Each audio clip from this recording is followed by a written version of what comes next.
నమస్తే. మనం ఇవాళ ఖడ్గ తిక్కన కాటమరాజు వీళ్ళ కథ చెప్పుకుందాం. వీళ్ళిద్దరి కథ ఎందుకు కలిపి చెప్పుకుంటున్నామంటే, ఒక యుద్ధంలో వీళ్ళిద్దరే ప్రధాన పాత్రలు వహించారు.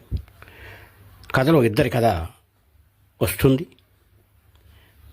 అందువల్ల చెప్పుకున్నాం.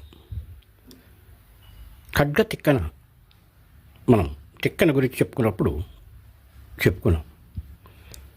ఈయన భాస్కర మంత్రి నలుగురు కొడుకుల్లో ఒకరైనటువంటి సిద్ధనామాచుడి కొడుకు. సిద్ధనామాచ చానాళ్ళ కిందటే గుంటూరు నుండి నెల్లూరు సీమ చేరి మనం సిద్ధి వద్ద మంత్రిత్వం వగైరా బాధ్యతలు నిర్వహిస్తూ ఉండేవాడు.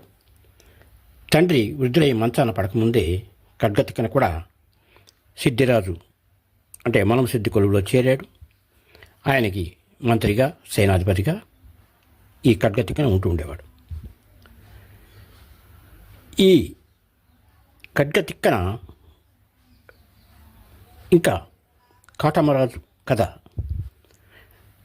మనము సిద్ధిరాజు విషయంలో జరిగిందని కొందరు, నల్ల సిద్ధిరాజు విషయంలో జరిగిందని కొందరు అంటూ ఉంటారు. ఏదేమైనప్పటికీ ఆ రాజకుటుంబం వ్యవహారం సిద్ధి అనే వస్తుంది కాబట్టి మనం సిద్ధి అని వ్యవహరించుకుంటూ పోదాం. ఎక్కువ చోట్ల అదే ఉంటుంది కాబట్టి.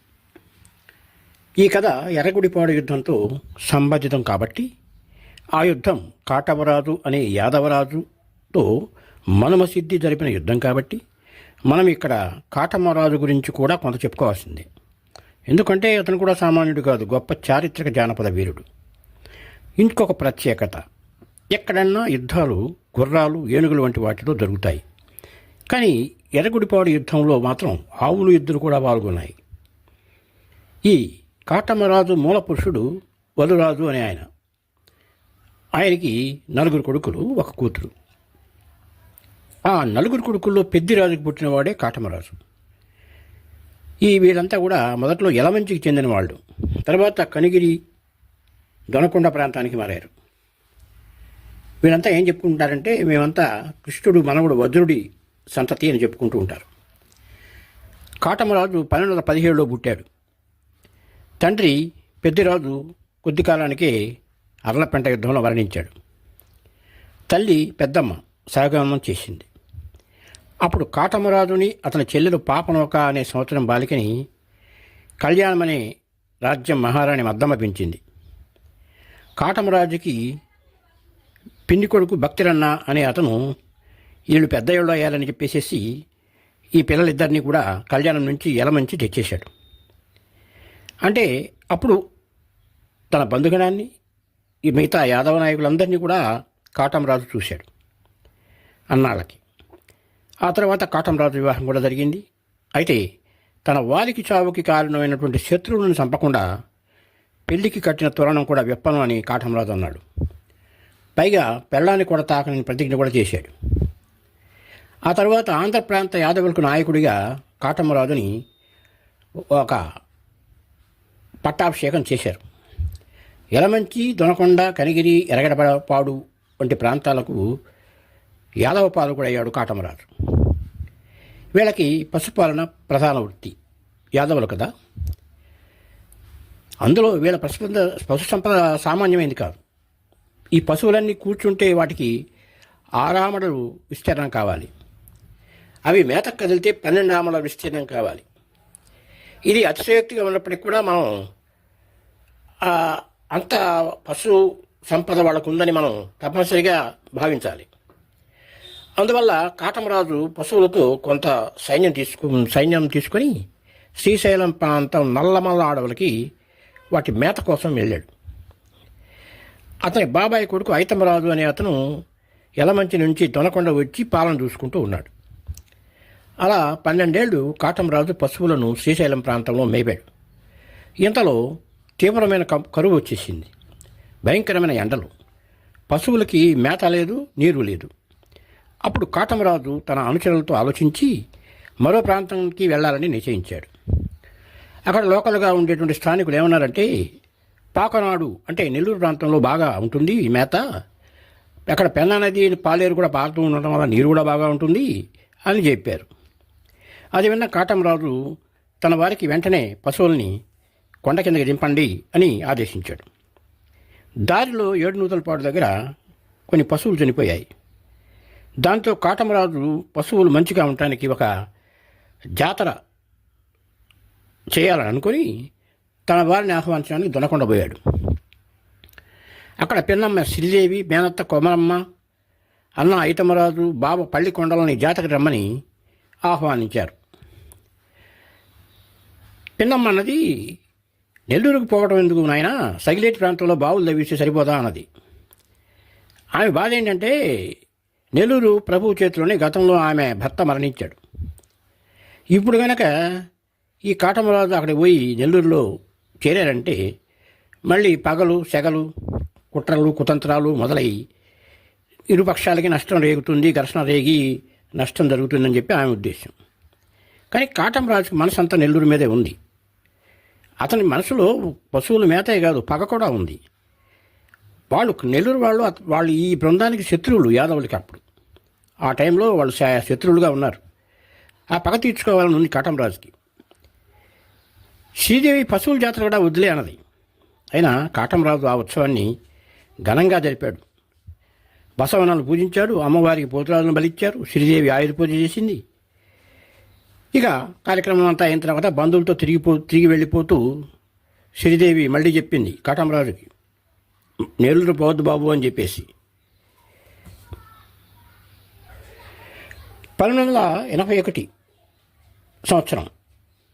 ఆ సంవత్సరం కాటమరాజు పశు సంపత్తితోటి తన బలగంతోటి మూసీ నది దాటి పొదిలి, మర్రిపూడి, అద్దంకిపల్లి మీదుగా కనిగిరి చేరి అక్కడ కొన్నాళ్ళు ఉండి తర్వాత నెల్లూరు చేరాడు.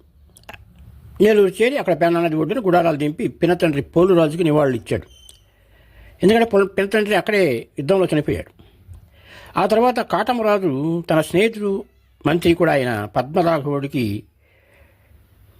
చెప్పాడు, నువ్వు పోయి మనము సిద్ధిరాజుని కలిసి పుల్లర విషయం అవి మాట్లాడి రావాల్సిందిగా పంపాడు.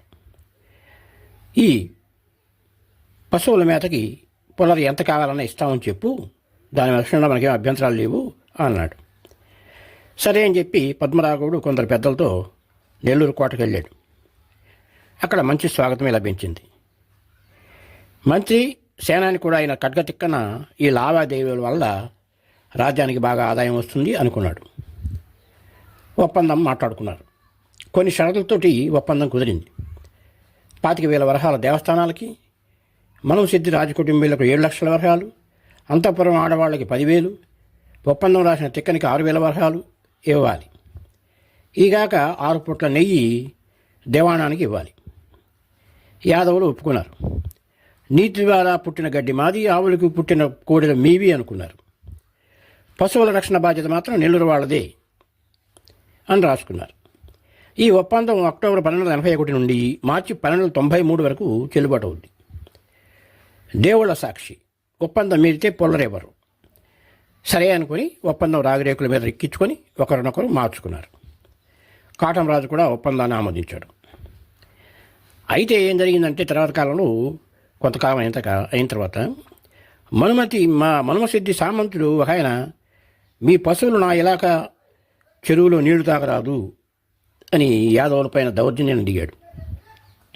ఆవులని తరిమి కొట్టాడు. అది కాటమరాజుకు తెలిసి ఒప్పందాన్ని అతిక్రమించినందుకు అతని తలనరికి మనుమసిద్ధికి పంపాడు. మన పశువులను నెల్లూరు పొలాల్లోకి తోలండి అని కూడా ఆజ్ఞ ఇచ్చాడు కాటమరాజు. దీంతో పొలాలు సాగు చేసుకున్న రైతులు మనుమసిద్ధికి ఫిర్యాదు చేశారు.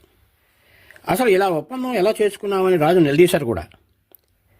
పొలాల్లోకి వచ్చిన పశువుల్ని చంపేస్తాం, కావాలంటే వాడి డబ్బు నష్టపరిహారం కూడా కడతామన్నారు ఆ రైతులు.